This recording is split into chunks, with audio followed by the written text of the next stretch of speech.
आ जाएं सारे बच्चे, सभी को राम राम। कैसे हैं सभी बच्चे? अविनाश, जय हिंद। आई थिंक आप सारे बच्चे बहुत अच्छे होंगे। प्रोनाउन चैप्टर हम लोग आगे कंटिन्यू करेंगे, उससे पहले आपको एक बार क्विक रिवीजन ज़रूर कराएंगे।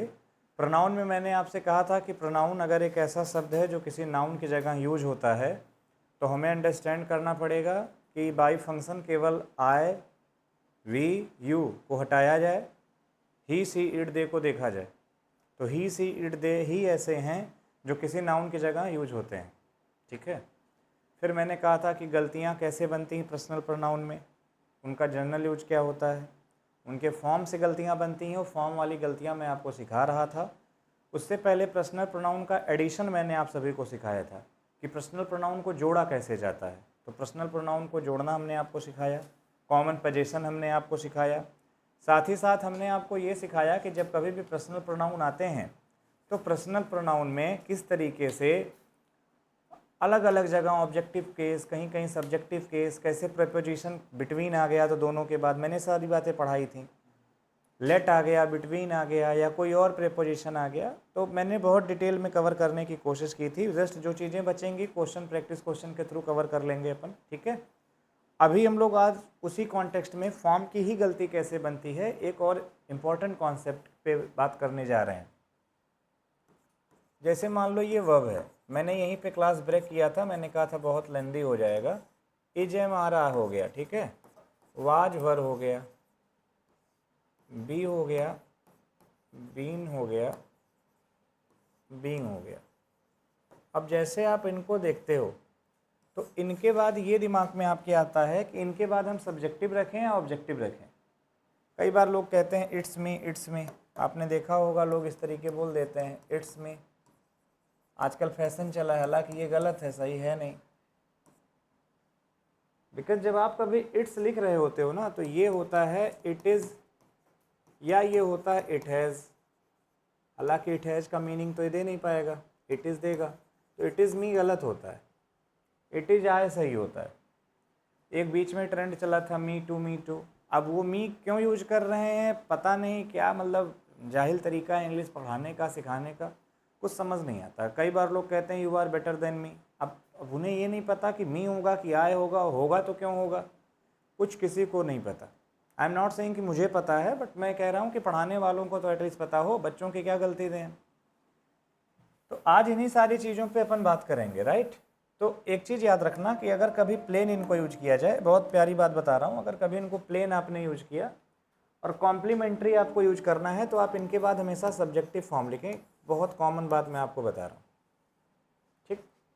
जैसे मैं कभी आपके सामने ये नहीं कहूँगा इट इज़ ही, ये तो सही है, लेकिन अगर मैं लिख दूँ इट इज़ हिम तो फिर ये सेंटेंस गलत हो गया। अच्छा, ऐसा होता क्यों है, पहले ये समझ लो, ये सही क्यों है, ये गलत क्यों है। क्योंकि जब तक तुम वजह नहीं सीखोगे तब तक वो तुम्हें रोल और रट्टा लगेगा, ठीक है।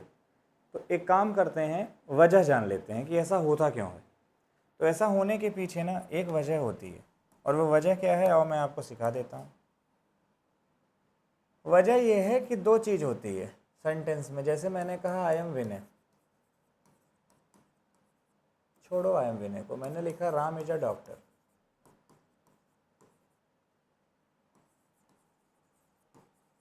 ठीक है। अब इसमें दो चीज़ होती है, ये जो होता है ये होता है सब्जेक्ट, और जो ये होता है ये होता है कॉम्प्लीमेंट। ऑब्जेक्ट तो यहाँ नहीं कह पाओगे, खैर ये है कॉम्प्लीमेंट और ये है लिंकिंग वर्ब। अब अगर कोई आपसे कहे सब्जेक्ट और कॉम्प्लीमेंट में क्या अंतर होता है तो आप सिवाय उसे रफू चक्कर के कुछ नहीं कहोगे। बहुत अंतर होता है बच्चे। आ जाओ मैं आपको अंतर सिखाता हूँ। हालांकि अंतर इतने हैं कि 2.5-3 घंटे कम पड़ेंगे, लेकिन काम भर के अंतर सीख लो। सब्जेक्ट जो होता है वो गिवन इन्फॉर्मेशन होती है, तो खैर वो भी गिवन है, मत लिखो। सब्जेक्ट जो होता है वो नोन इन्फॉर्मेशन होती है,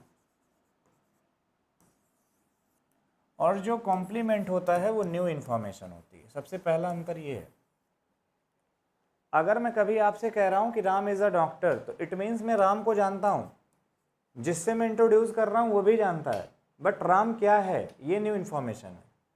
तो जो भी न्यू इन्फॉर्मेशन होती है उसको हम हमेशा कॉम्प्लीमेंट बना के लिख देते हैं। मान लो मुझे कहना हुआ कि राम वैज्ञानिक है तो मैं लिख दूंगा राम इज साइंटिस्ट। बाद में सारी स्लाइडों की फ़ोटो ले लीजिएगा, मान लो मुझे कभी कहना हुआ कि राम एक स्पोर्ट पर्सन है, तो मैं कह दूंगा राम इज़ अ क्रिकेटर। कहने का मतलब है जो भी इंफॉर्मेशन होती है उसे हम हमेशा कॉम्प्लीमेंट में फिट करते हैं। ये न्यू इन्फॉर्मेशन है, सॉरी न्यू की स्पेलिंग मैंने गलत लिख दी, न्यू इन्फॉर्मेशन। अच्छा, इन दोनों बातों से पेट नहीं भरा। जिस किसी चीज को स्ट्रेस करना होता है उसे हम हमेशा कहाँ रखते हैं, बाद में रखते हैं। ये हमेशा याद रखिएगा। जैसे हमें यहाँ इस चीज को स्ट्रेस करना है कि राम क्या है, राम डॉक्टर है। तो डॉक्टर अगर है तो मैंने डॉक्टर को यहाँ लिख दिया। जिस चीज को स्ट्रेस करना है उसे हम बाद में लिखेंगे। चलो अच्छा, एक काम करते हैं, इस बात को ऐसे नहीं एक दूसरे एग्जाम्पल से समझते हैं। मैंने लिखा राम इज माई फ्रेंड, ठीक है। अब मैंने लिखा राम इज माई फ्रेंड। अब यहां पता है मैं राम को नहीं स्ट्रेस कर रहा हूं, मैं अपने इस रिलेशन को स्ट्रेस कर रहा हूं कि वो मेरा दोस्त है। यहां मैं इस रिलेशन को स्ट्रेस कर रहा हूं। लेकिन मान लो हमें ये ना स्ट्रेस करना हो कि वो मेरा दोस्त है, क्या है क्या नहीं है, हमें ये स्ट्रेस करना हो कि राम है कोई मेरी जिंदगी में, तो मैं इस सेंटेंस को ऐसे लिख रहा हूँ, माई फ्रेंड इज राम। सही ये भी है। लेकिन जब हम माई फ्रेंड इज राम कह रहे होते हैं तो फिर हम राम को स्ट्रेस कर रहे होते हैं, फिर माई फ्रेंड को स्ट्रेस नहीं कर रहे होते हैं। अब पहले समझ लो, बाद में सारी बातें आप लोग करना लिखा पड़ी। तो कहने का मतलब ये है कि जब कभी भी हम लिंकिंग वर्ब को लिख रहे होते हैं तो लिंकिंग वर्ब के बाद एक चीज तो बहुत ज्यादा जरूरी हो जाता है आना, और वो है कॉम्प्लीमेंट। और वो कॉम्प्लीमेंट क्या होगा, न्यू इन्फॉर्मेशन होगी, स्ट्रेस्ड इन्फॉर्मेशन होगी, अननोन इन्फॉर्मेशन होगी। ठीक, ये बात आपको समझ में आ गई। अब मेरे भाई एक छोटी सी बात बताओ, अगर मान लो कहीं मुझे ये बताना हो कि राम भगवान है, तो मैंने लिखा राम इज गॉड। अब किसी ने कहा हमें ये इंफॉर्मेशन नहीं देनी है, हमने कहा तो सेंटेंस पॉसिबल ही नहीं होगा। कैसे पॉसिबल कर लोगे इस सेंटेंस को? अगर मुझे ये नहीं लिखना है तो इस सेंटेंस को कैसे पॉसिबल कर दोगे राम इज? भाई इसको तो कॉम्प्लीमेंट चाहिए ना, कॉम्प्लीमेंट तो है नहीं। अब क्या करें? हमें यही इंफॉर्मेशन देनी है कि मैं इस दुनिया में एग्जिस्ट करता हूं, बात खत्म। हम क्या हैं ये मुझे बताने नहीं है, मैं एग्जिस्ट करता हूं इस दुनिया में, मैं इस दुनिया में हूं, मेरा वजूद है, मैं कुछ हूं, बस मुझे ये बताना है। क्या हूं नहीं बताना है। यानी ये जो सब्जेक्ट है यही इंफॉर्मेशन है। तो करें क्या? तो बोले एक डमी सब्जेक्ट लगाओ, इसको लिखो it is Ram. Ram he stressed information होगी। इस वजह से सेंटेंस में इसे हम क्या मानेंगे, सब्जेक्टिव मानेंगे, क्योंकि वो सब्जेक्टिव कोफिशिएंट है। अगर वो सब्जेक्टिव कोफिशिएंट है तो उसको हम क्या मान लेंगे, सब्जेक्टिव मान लेंगे। अब अपने इस क्वेश्चन में आ जाओ। अब ये जो लिखा हुआ था ना it is he, it is him, तो ध्यान से देखना ये भी कहीं ना कहीं ऐसे रहा होगा ही इज। अब ही इज तो लिख नहीं पाओगे, तो ही इज को लिखने के बजाय तुमने लिख दिया इट इज ही। तो चूंकि सब्जेक्टिव कोफिशिएंट की बात होती है इसलिए इनके बाद सब्जेक्टिव फॉर्म लिखा जाता है। आधी अकल की बात ये। अभी पूरी अकल की बात थोड़ी देर बाद समझाता हूँ, पहले इतनी बातें सारे बच्चों को समझ में आ जानी चाहिए। मैं अपना पूरा बेस्ट देने की कोशिश कर रहा हूँ कि आपको समझा सकूँ। अब आप कितना ईमानदारी से सीख समझ रहे हैं ये आपके ऊपर डिपेंड करेगा। आयुष सिंह चौहान, नमस्कार।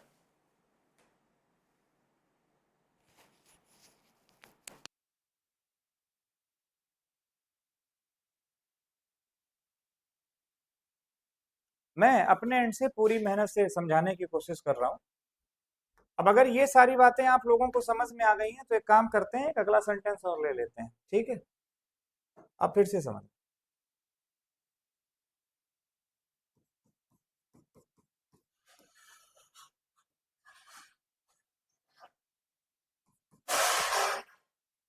क्या है? It is he whom I help. अब ये गलत हो गया।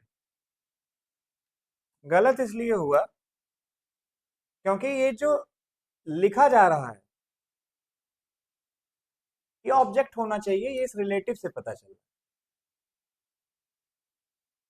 तो जब कभी रिलेटिव क्लॉज उसके साथ लगा करे तो यहाँ ध्यान से देखो, ये होम कौन सा फॉर्म है, ऑब्जेक्टिव। तो यहाँ भी ऑब्जेक्टिव लिखो, लिखो it is him. It is him whom I help. It is him whom I help. क्योंकि ये जो whom लिखा जा रहा है वो किसके लिए लिखा जा रहा है भाई? whom हम अगर लिख रहे हैं तो किसके लिए लिख रहे हैं? whom हम लिख रहे हैं इसके लिए। तो ये क्या है? बोले ही है। अरे हमने कहा सुनो, whom तो ऑब्जेक्ट है, तो ये भी ऑब्जेक्ट ही यहां रखना पड़ेगा। तो जब कभी भी रिलेटिव प्रोनाउन लिखे जाएंगे, कौन कौन से? दैट हो गया, हु हो गया, विच हो गया, whom हो गया। तो ये देखना पड़ेगा, क्योंकि whom तो भैया ऑलरेडी क्या है? ऑब्जेक्ट है। और हु क्या है? ऑलरेडी सब्जेक्ट है। इनके लिए तो कभी टेंशन नहीं, ये सब्जेक्ट है, ये ऑब्जेक्ट है, इनमें तो कोई दिक्कत नहीं। अभी अगर यही सेंटेंस ऐसे लिखा होता, ऐसे लिखा होता, it is him who called me. अब ये हु कॉल्ड मी, हु किसके लिए आया है? हु आया है इसके लिए। तो अगर हु सब्जेक्टिव है तो एंटीसीडेंट भी सब्जेक्टिव होगा। यहां इसे हिम को काटो, ही लगाओ, it is he who called me. अब इसमें कभी दिक्कत नहीं आएगी। क्यों दिक्कत नहीं आएगी? क्योंकि ये सब्जेक्टिव क्लियर है और ये ऑब्जेक्टिव क्लियर है। दिक्कत तब फंसेगी जब कभी सेंटेंस में विच आ जाएगा, दैट आ जाएगा, क्योंकि ये सब्जेक्टिव भी है और ये ऑब्जेक्टिव भी है। विच और दैट के बारे में क्या कह रहा हूं? ये सब्जेक्टिव भी है, ऑब्जेक्टिव भी है। यहां हमें फंक्शन क्लियर करना पड़ेगा, यहां हमें फंक्शन से सीखना समझना पड़ेगा। तो आइए हम लोग देखते हैं, सीखते समझते हैं। हमने लिखना शुरू किया, मैंने लिखा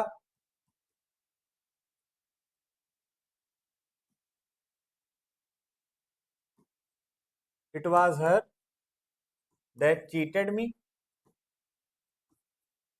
अब एक बात बताना, चीटेड क्या है? वर्ब है। मी क्या है? ऑब्जेक्ट है। तो चीटेड वर्ब का सब्जेक्ट कौन है? दैट। अगर दैट सब्जेक्ट है तो यहाँ क्या आएगा? सब्जेक्ट। यहाँ लिखो सी। फिर आपको डिसाइड करना पड़ेगा कि वो सब्जेक्ट है कि ऑब्जेक्ट है, और वो डिसाइड करना आप सीखोगे बाय फंक्शन से। मैं अपनी बात को फिर समझा दे रहा हूँ, वो सब्जेक्ट है, होम ऑब्जेक्ट है, वहां दिक्कत नहीं है। लेकिन जब आप दैट की तरफ बढ़ोगे या आप विच की तरफ बढ़ोगे तो ये सब्जेक्टिव भी हैं और ये ऑब्जेक्टिव भी हैं। ये अपना सोच समझ के इस्तेमाल करना। हालांकि विच और दैट की और अच्छी परख आपको आगे आने वाली वीडियोस में हो जाएगी, बट अभी नहीं हो पाएगी, क्योंकि तुरंत तुरंत मैं रिलेटिव तो पढ़ाने जा नहीं रहा हूँ।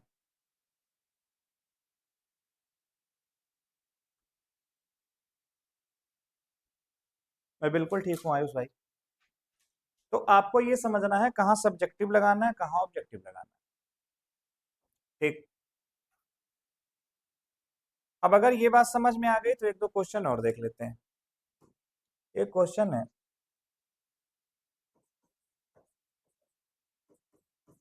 राम इज टॉलर देन हर। एक दूसरा है,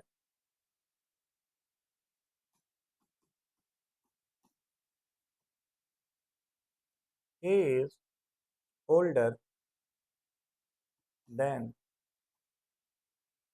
me, I am senior to him.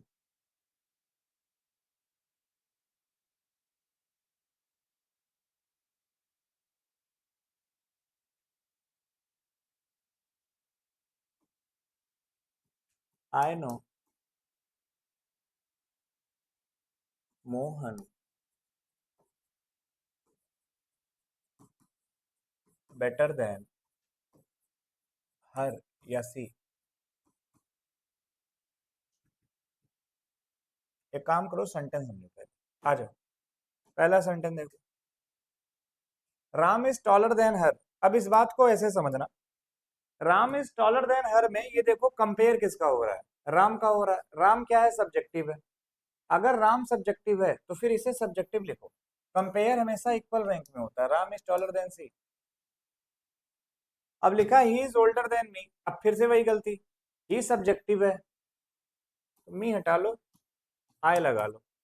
आगे देखो, आगे का आंसर तो आई थिंक आप सभी बता ही दोगे, आई एम सीनियर टू। हालांकि ये सही है। अब इसमें ये मत सोच लेना कि ये सब्जेक्टिव है, इसे भी सब्जेक्टिव बना दो। मेरे भाई टू प्रेपोजिशन है, प्रेपोजिशन के बाद ऑब्जेक्टिव ही आएगा, चाहे जैसा सर पटक लो।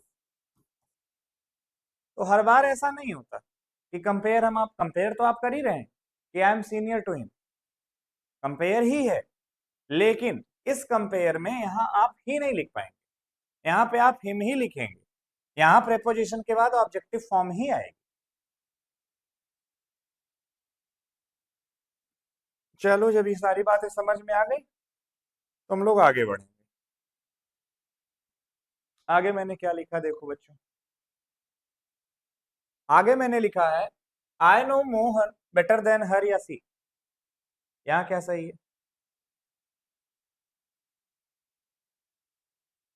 हर या सी। तो एक चीज समझनी होगी, दोनों सही।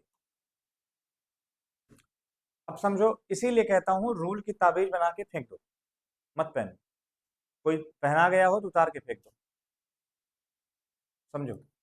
अगर कभी मैं ये कह रहा हूं कि मैं मोहन और तुम में कंपेयर कर रहा हूं, तब तो दोनों ऑब्जेक्टिव लगा दो। भाई मैं जानता हूं, मोहन को ज्यादा अच्छी तरीके से जानता हूं तुम्हारे कंपेरिजन में, तो मोहन ऑब्जेक्ट का तुलना इस ऑब्जेक्टिव से हो रहा है, बात समझ में आ गई। लेकिन अगर कोई कहे, आय भी दावा कर रहा है कि मैं मोहन को जानता हूं, और सी भी दावा कर रही नहीं नहीं मैं मोहन को जानती हूँ, तो कह रहा है I know better Mohan than she. ये कैसे डिसाइड कर लोगे भाई? नहीं समझ में आया बच्चों? मैं पहली कंडीशन में ये कह रहा हूं कि मैं जानता हूं मोहन को ज्यादा अच्छी तरीके से हर की कंपैरिजन में। एक हर है, एक मोहन है। किसी ने कहा किसको बेहतर जानते हो, मैंने कहा मोहन को ज्यादा बेहतर जानता हूँ। हर को उतनी अच्छी तरीके नहीं जानता, ये नया है, लेकिन मोहन को जानता हूँ। तो ऑब्जेक्ट का ऑब्जेक्ट में कंपेयर कर लिया, ठीक। लेकिन यहां मैंने क्या कहा, किसी ने कहा कि सी तो मोहन के बारे में ज्यादा अच्छी तरीके से जानती है, मैंने कहा चुप रहो, सी से अच्छा मैं जानता हूं। तो जब सब्जेक्ट का कंपेयर हुआ तो किससे कंपेयर हुआ? सब्जेक्ट से। अच्छा, इस चीज को और बेहतर समझा देता हूँ, एक मिनट। मैं एक सेंटेंस लिखता हूँ, I know English, I know English better than her या सी। आई नो इंग्लिश, मैं सही से थोड़ा लिख दो, बच्चे समझ नहीं पाएंगे। बेटर देन हर या सी। अब लिखा I know English better than her या सी। तो अभी इस चीज को आपको समझना होगा, इंग्लिश का और हर का कंपैरिजन कभी नहीं हो सकता, तो फिर ये हमेशा यहाँ सी ही सही होगा। I know English better than she, यहाँ हर नहीं आ सकता, लेकिन मोहन और हर का कंपैरिजन हो सकता है। कुल मिलाकर के समझ ना आए तो सेंटेंस को दोबारा समझो, सीखो, हरकतें सुधारो, फिर समझ आएगा। मैं ये कह सकता हूं आई नो इंग्लिश, मैं ये नहीं कह सकता हूं कि इंग्लिश और हर दो अलग अलग चीजों हैं, उनमें मैं इंग्लिश ज्यादा अच्छे से जानता हूं। लेकिन मैं ये कह सकता हूं कि मुझ में और सी में अगर बात कर ली जाए तो मैं इंग्लिश बेहतर जानता हूं। कुल मिलाकर के किस्सा कहानी है ये, ठीक है, समझना ऐसे ही पड़ेगा। और भी कई सारी बातें हैं, चीजें हैं, सीखेंगे, समझेंगे। तो कुल मिलाकर के कहाँ सब्जेक्टिव आएगा, एक और देख लो फिर। अच्छे देखो,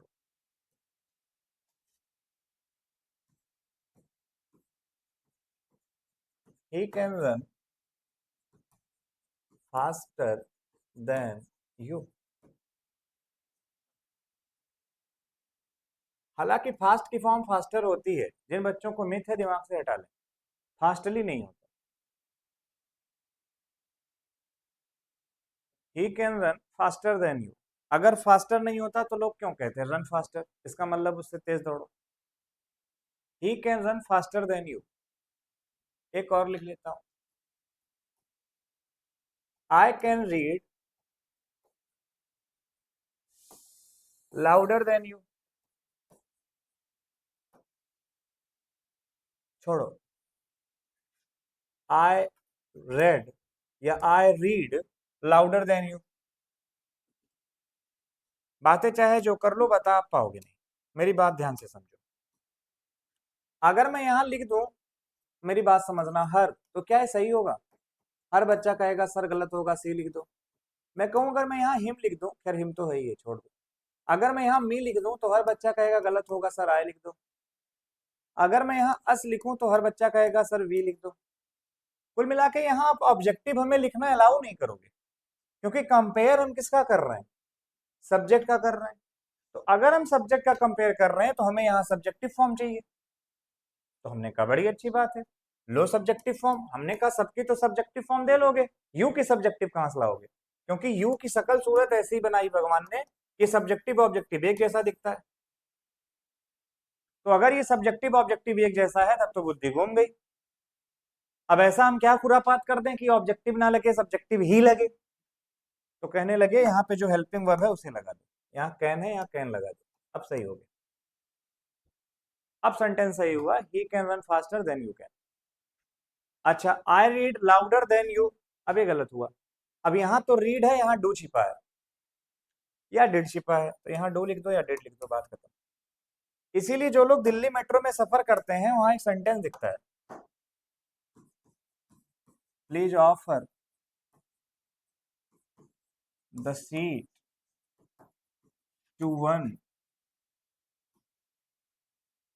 who needs it more than you do. अब जो घंटू घंटाल होते हैं उनको छोड़ दो, पता नहीं डू कहां से आ गया, वो कहते हैं डू कहां से आया। मेरे भाई ये कॉम्परेटिव है, ये देन है। कंपेयर हमेशा इक्वल रैंक में होता है, चलो ठीक है। वो सब्जेक्ट है, तो यहाँ भी जो चाहिए वो सब्जेक्ट चाहिए। अब इसको सब्जेक्ट कैसे पता चलेगा, यहाँ से वर्ब निकालो, तो यहाँ डू या डज में से कुछ छिपा होगा। हालांकि हु के अकॉर्डिंग अगर डज है तो यू के अकॉर्डिंग डू होगा, वहां डू लगा दिया।